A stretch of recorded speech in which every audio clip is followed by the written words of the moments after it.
Let's just say it. Financial freedom, it's a lie. It's a myth sold to you, a fantasy designed to keep you hoping, waiting, and ultimately failing. Or is it? Is it really a lie? Or is that just the convenient story you've been telling yourself? That comfortable excuse that keeps you exactly where you are. Let's really dig into this, because the real barrier isn't your bank account. It's that script that's just playing on a loop inside your head. I bet some of this is going to sound really familiar. You know the one. I'll get started once I have a few thousand saved up. Then it'll actually be worth it. Or how about this classic? That next promotion is just around the corner. Man, once I get that raise, I'm going to be all in. I'll be set. And my personal favorite, come on, there's got to be a faster way, some secret I'm missing. I'll just wait for that. Let's be real. These aren't reasons. They are rationalizations for doing nothing. And they are the very chains holding you back. So what's the real deal here? Why do so many people never even get close to financial independence? It's not a lack of opportunity. It's not a lack of money. It's a lack of a plan. Financial strategist Chuck Chakrapani absolutely nailed it when he wrote, "You are unlikely to achieve financial freedom by random investments or by daydreaming." See, building wealth isn't like winning the lottery. It's like building a house. You wouldn't just throw a bunch of bricks in a pile and hope a house appears, would you? Of course not. You need a blueprint. Without one, you're just stuck in a loop. And this is that loop. It always starts with hope. You get excited. Then procrastination sets in. That I'll do it tomorrow vibe. That leads to hesitation when a real opportunity finally shows up. And the end result? Failure to act. It's a cycle that just repeats year after year, leaving you right back where you started. But what if you could smash that cycle to pieces? What if there were a set of simple, powerful principles that once you really get them could change absolutely everything? And look, these aren't some get-rich-quick gimmicks. These are the fundamental laws of creating wealth.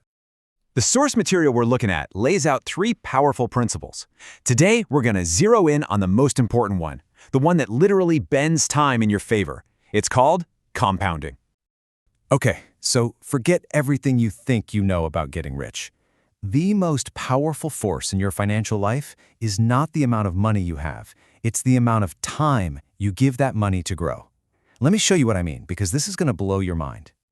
Okay, picture 2 people, Joe and Jane. Joe invests just $2,000 a year, but he starts super early at age 18. And get this, he stops completely at age 23. His total investment? Just $10,000. Now Jane, she starts just 2 years later at 25, but she is incredibly disciplined. She invests that same $2,000 every single year all the way to age 65. Her total investment is a massive $82,000. So here's the question. Who has more money when they both hit 65? The guy who invested a tiny amount and then just quit? Or the woman who invested over 8 times more money for 40 straight years? Go ahead, take a guess. Joe does. And it's not even close. At age 65, Joe's tiny, early investment has snowballed so much that he has over $200,000 more than Jane. Let that sink in. He invested less, he stopped paying attention to it, and he won. That's not magic. That is the raw, brutal power of compounding. It's your money making money. And then the money that money makes starts making its own money. The earlier you start, the more powerful this force becomes. So you're probably thinking, okay, that's insane. How do I put that force to work for me, right now, today? It all comes down to one simple, unbreakable rule. A rule so important, the book calls it the first commandment. Pay yourself first. Not after the rent, not after the bills, not after the groceries. Before anything else, a portion of every dollar you earn goes to your future self. You pay everybody else, right? Why aren't you paying the person who's actually doing all the work? This flips the whole script. It's not about saving what's left after spending. It's about spending what's left after you've invested in yourself. And what does it take to get started? What's the price of admission to financial freedom? $5 a day. That's it. That's the price of a fancy coffee. That small, consistent amount is more than enough to ignite the power of compounding. It's not about the amount. It is 100% about starting the habit, today. And if you think this is just a nice theory, listen to this. A reader of the book actually wrote in saying, "At 45, we had no savings. 60 days after buying your book, I have $700 split between 2 investments and $1,000 in savings." It works. It's real. The smallest spark can absolutely start the biggest fire. So you see, Financial freedom isn't a lie. It's a choice. It's a structure you decide to build, brick by brick, decision by decision.